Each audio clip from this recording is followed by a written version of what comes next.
Hi everyone, this is HeeroJay. Welcome back to Let's Play Pokemon Black. Last time we took care of Route 16. That was a fun little detour that I decided to make to gain some more experience. So, we're moving on Route 5 now, and as soon as we get there, our good friend Charon shows up. We both have Bolt badges, and he decides to determine who's stronger. What's with this guy? He's always wanting to battle me. Some kind of jerk or something. Like, oh, who's gonna be stronger?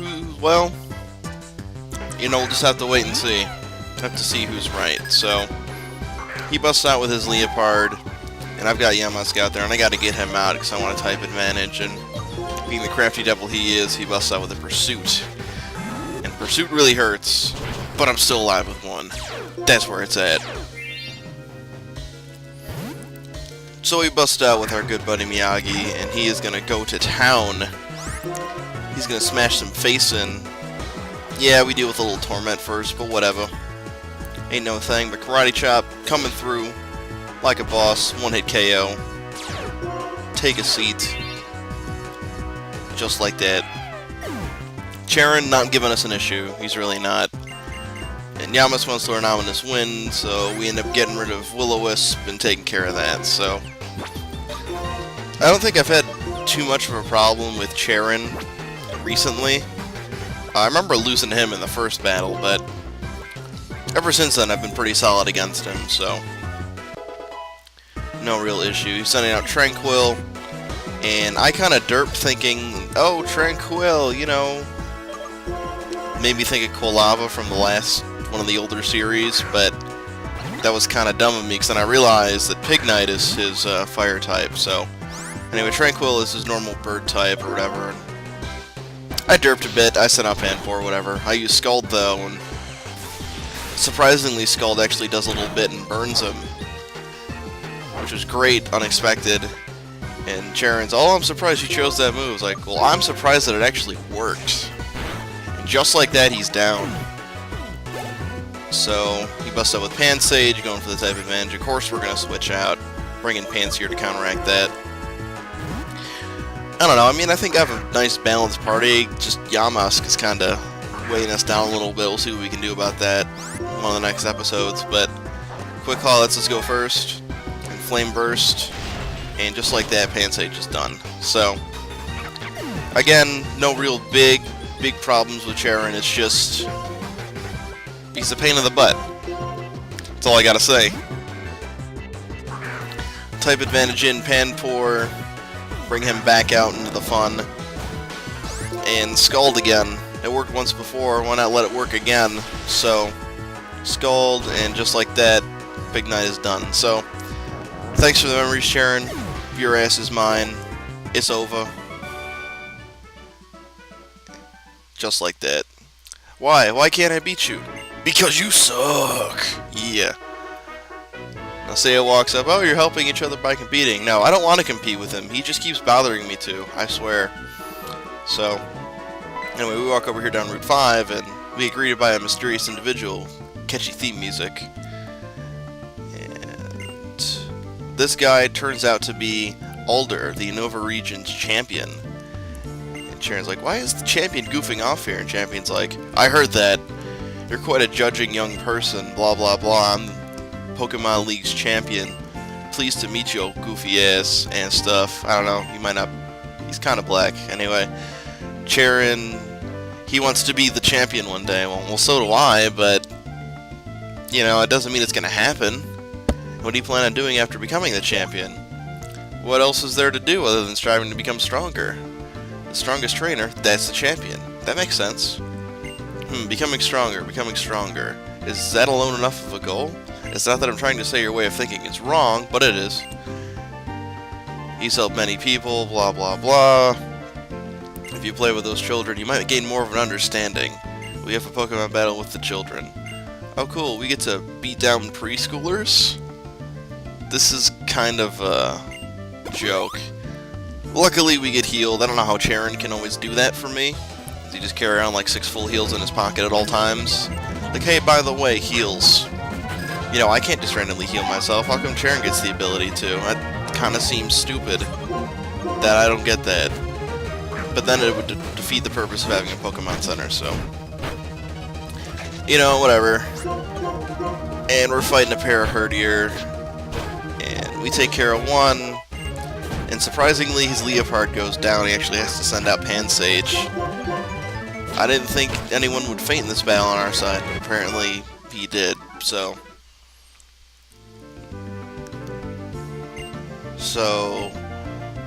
Alder is talking about, oh, strength, and some people are just being happy with their Pokemon. Many different people, many different answers. When it comes to what a champion should be, you and I may hold differing views, but so be it. So, we're heading up to the drawbridge, and, Champion's still convinced the champion's got to be... Sharon's still convinced the champion has to be the strongest, so...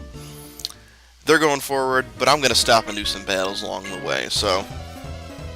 Along Route 5 here, there's a bunch of random trainers that want to fight, and because of that, I take my time going to the drawbridge and fighting all these guys, so that's what we're doing for the next few minutes. We're going to take care of all the random battles here. Why not, you know, level up a bit, gain some more experience. That is the name of the game, becoming stronger. Whether or not the champion thinks so is up to him, but that's what I'm going to do. I'm going to strength up a bit, and we're gonna take care of it. So, more random battles, good stuff. I don't know, I mean, should I just completely cut these out, or leave them in? I mean, on the one hand, you get to see what's going on, but on the other hand, it's like, you know what's gonna happen, I'm gonna win.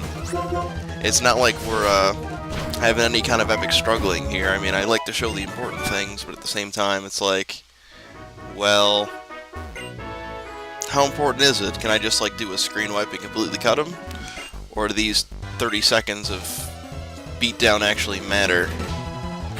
I mean, that's why I originally chose to speed them up, so he wouldn't be sitting through a big chunk, but at the same time, like, how big of a pain is it to sit through these battles?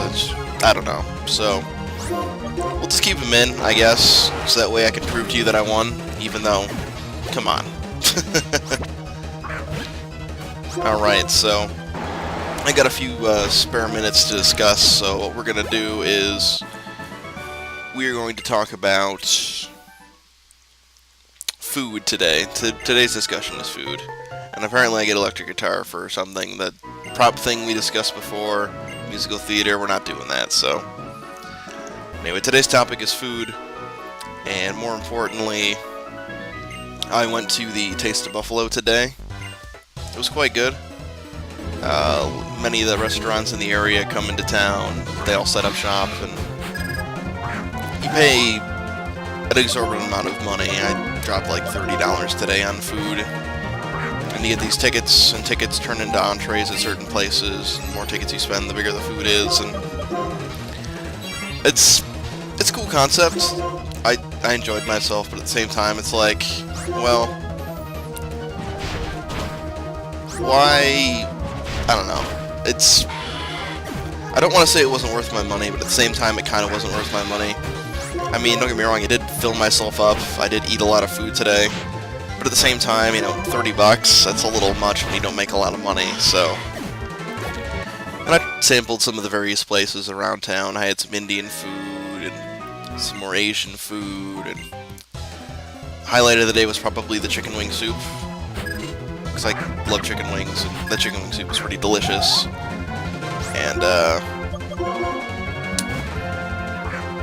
don't know, I mean, walked around Buffalo Square, Niagara Square, whatever you want to call it, and we sampled a whole bunch of different stuff. I got random tidbits of this, and deep-fried raviolis, and had some wine, and what have you, and I thought it was a good experience. I got some Reuben soup, which was not tasty at all. That was at the point where I was kind of full, too, so I wasn't having that, but, I mean, you know, curried rice, and Dinosaur Barbecue from Rochester came in, and they were good. I had some of that, and, you know, just other random foodstuffs.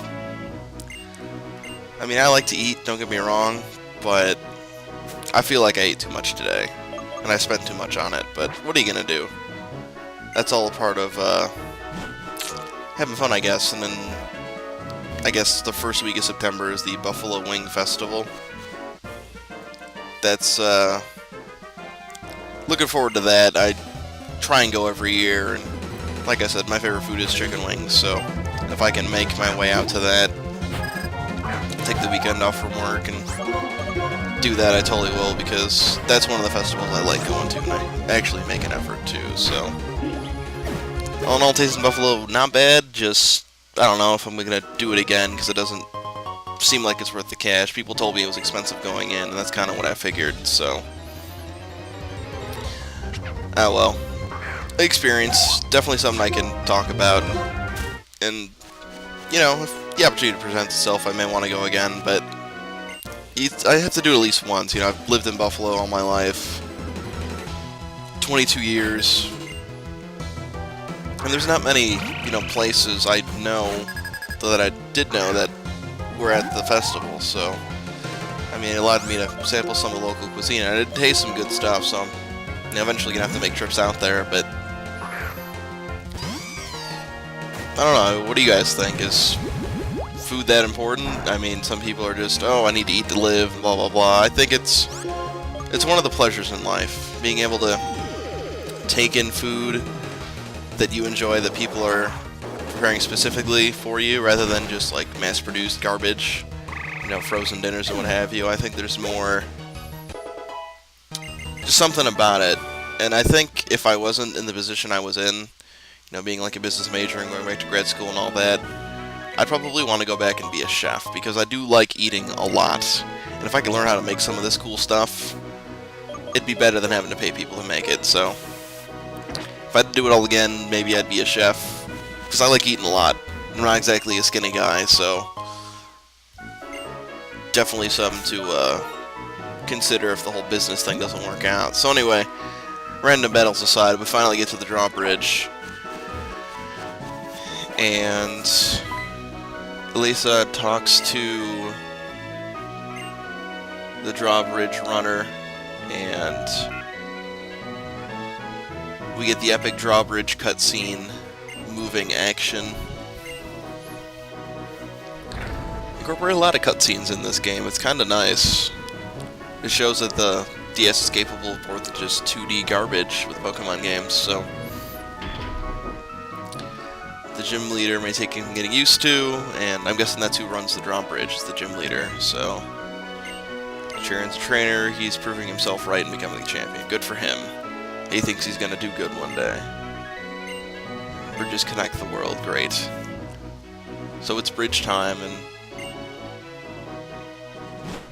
I thought we'd have battles along the bridge, but, you know, no battles on the bridge, I guess. If you see those little spots on the bridge up there, those are birds, and I guess there's secret items you can get through, like, going to the shadows and fighting the random birds that come down, or some kind of feather thing. I don't know, I read about it, but I didn't think to do it when I was here, so if you guys want to see that, let me know. I could probably figure it out for you, but when I was doing this, I was more concerned about getting to the next city, Driftwell City, so that's what my concern was. And we get over here. Music's pretty good, gotta say. And Driftwell City, we are here, and we cross a smaller bridge, and alright, so Clay, the gym leader, and Team Plasma escaped when we lowered the bridge, so he's saying it's our fault, even though we just kind of wanted to go over and battle him, so we need to fix that, supposedly. So if we can find Team Plasma, he'll let us challenge him, so naturally, since I'm the protagonist, I have to take care of that. Charon's gonna go too, I guess, so good for him. And we will take care of that next time. But in the meantime, let's explore a little bit of the city. We got the market here, and a couple of random houses. And we got on the bicycle, and we go find the Pokemon Center. So, Route 5 done. We're in Driftwell City, good stuff. Next time, we will go try and find Team Plasma, and then eventually battle the gym. So we're going to save up, and I want to thank you guys for watching, and we'll see you next time on Let's Play Pokemon Black.